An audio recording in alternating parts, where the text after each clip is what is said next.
তাকে আমি এই অনুষ্ঠানে অভিনন্দন জানাই। প্রফেসর ডক্টর দুর্গাদাস ভট্টাচার্য আমার এই বিশ্ববিদ্যালয়কে পবিত্র করেছেন, একটা ঐতিহাসিক মুহূর্ত তৈরি করেছেন। ট্রাস্টি বোর্ডের চেয়ারম্যান, নর্থ সাউথ বিশ্ববিদ্যালয় প্রতিষ্ঠাতা chairman, Ishakha international university Bangladesh.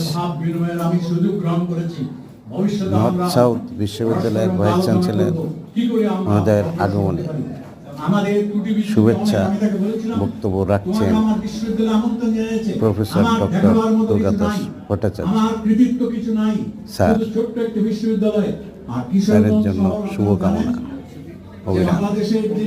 আমি ডক্টর মনীষ ব্যানার্জি, এই প্রোগ্রামের আহ্বায়ক ছিলাম আমি।